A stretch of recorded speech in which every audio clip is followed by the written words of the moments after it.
this video we're going to go over the maclaurin series expansion. So we have it here and we're just going to go through an example. So find a maclaurin series for the function where f of x equals sine x.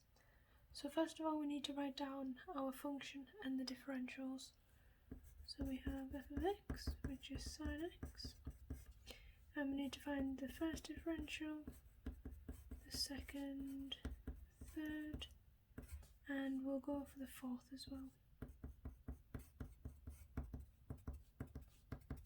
So sine, the differential of sine x is cosine x. Differentiated we have minus sine. Differentiated we have minus cosine. And differentiated again we have back to positive sine. So now, because it's the maclaurin series, it's centered around c equals 0. If you're familiar with the Taylor series, then you know what that means, but it basically means we input 0 as x in these. So if we submit 0 as x into all of these, then that means sine 0, so sine 0 is 0, cosine 0 is 1, negative sine 0 is 0, negative cosine 0 is negative 1, and sine 0 is 0. So we would then construct our maclaurin series. So we have f of x equals f of 0, so it would be 0, plus the first differential and x, then plus the second differential, which is 0. Because it's multiplied by 0, the entire thing is 0. Then for the next one, we're on this one now, we have the third differential, which is minus 1 times x cubed over 3 factorial.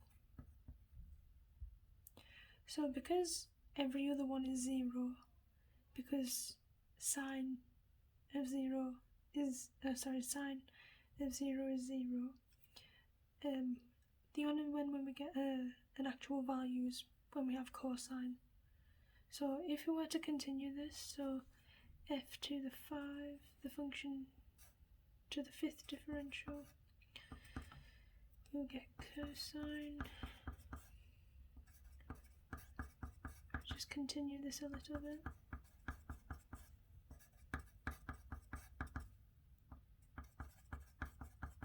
We can continue this bit. So we're on this one.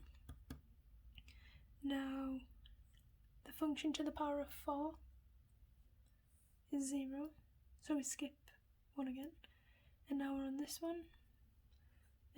So cosine with x equals 0 is 1, so we have plus 1, and we skip that one because this value equals 0. So now we're on, it would be f to the 5, 0, x to the,